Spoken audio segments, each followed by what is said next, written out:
Gertrude had every reason to hate dogs, and no one would have blamed her. A couple months ago, the 2-year-old cat was attacked by a pack of dogs in Puerto Penasco, Mexico, where she had been living on the streets. A local woman found Gertrude. It's not clear if she witnessed the attack or found her afterwards.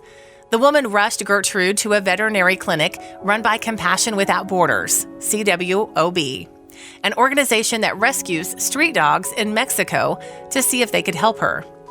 She was really badly injured, and she had a lot of open wounds. Campbell, co-founder of CWOB, told the Dodo she needs to have immediate surgery. When the vet team went to operate on Gertrude, they discovered she was pregnant. Unfortunately, the team couldn't save Gertrude's unborn babies. The dogs had ripped into her abdomen, causing a lot of internal damage. But Gertrude herself survived, which was a miracle itself. About a week later, while Gertrude was recovering from surgery, a puppy named Clementine arrived at the clinic. Clementine had an equally sad but entirely different story. She and her 3 littermates were being kept as pets, but their owner dumped them at the clinic when they got sick and didn't return for them. They came in a very poor condition, and they'd been away from their mother for maybe about a week, Campbell said. Also, if you've not done so already, please subscribe to our channel and click that notification bell to get inspired by these animal stories every day. Now, back to the story. They were tiny, maybe about a pound each. Everybody was very sick.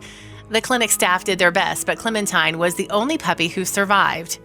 When Claudia Ortega, the CWOB clinic manager, was walking past Gertrude's cage with Clementine in her arms, Gertrude did something unexpected. Gertrude would approach the front of the cage and start chirping, Campbell said. She would also kind of headbutt and press against the cage. Ortega set up a supervised meeting, and Gertrude and Clementine immediately hit it off. Gertrude started grooming her and purring and soliciting affection from Clementine, Clamber said. And Clementine was just so tiny that it was probably nice to have another warm body to cuddle up to and be friends with. Whenever Ortega tried to separate Gertrude and Clementine, Gertrude became distressed and cried until she was reunited with Clementine. So for the rest of their time at the clinic, Ortega kept Gertrude and Clementine in the same cage. A couple weeks later, Ortega moved the pair into a foster care in her own house, and she continued to keep them together.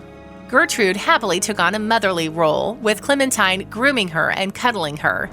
They became inseparable, Clamber said. Little Clementine sleeps on top of Gertrude. They're constantly together. Clementine benefits from it tremendously, Clamber added. Gertrude is a fabulous mother who keeps her impeccably clean, grooms her, and gives her warmth and love. Gertrude even tolerates Clementine's playful puppy antics. Gertrude's a saint, Clamber said. Clementine's a playful puppy, and she likes to roughhouse with Gertrude, and Gertrude puts up with it and plays back. Last week, Clamber moved Gertrude and Clementine to California, where they would find forever homes in the United States. As she prepared for the trip, Clamber tried to place Gertrude and Clementine into separate carriers.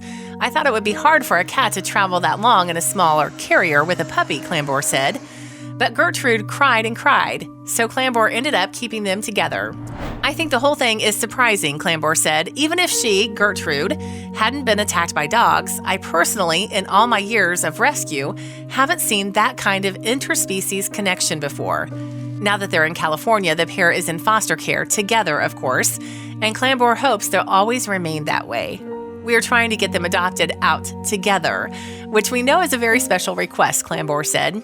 But we're going to try and see if there would be anyone who would be willing to open their home to both of these guys. We're hoping the right people will step forward, who will be able to offer a cat and a puppy a home. If you like the video, please give it a thumbs up and consider sharing it with your friends and family. Thanks again, and we'll see you in the next one.